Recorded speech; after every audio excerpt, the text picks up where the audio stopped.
काय रे उत्कर्षाने तुझं कसं चाललंय? हे बाबा तिचं नाव नको काढू. का काय झालं? अरे काल तिच्या घरी गेलेलो आणि बरं झालं तिच्या घरी गेलो. अरे एवढी हाय मेंटेनन्स पोरगी आहे ना, मला माहित नव्हतं. अरे लग्नानंतर माझ्या किशाला भोकं पडतील ना.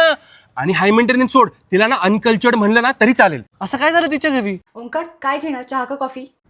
तुझं घर आहे, काय बनव, पण कॉफी आवडेल मला. चालेल, कॉफी बनवते. तसं आमच्याकडे सगळे चहाच पितात, पण मला पण कॉफीच आवडते.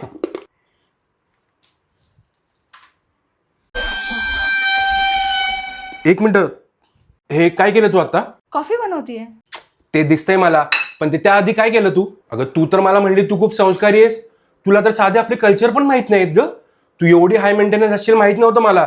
हे आपलं काय लग्नानंतर मला परवडणार नाही. अरे पण मी केलं काय? अगं तुला एवढंही माहित नाही का, दूध सगळं टाकल्यावर आपण परत पिशवीत थोडं पाणी मिसळून टाकतो. केवढं दूध बाहेर घालवतीस, सरळ पिशवी टाकून दिली. तू काय अंबानीच्या घरातली सून आहेस की काय? Bloody uncultured. काय?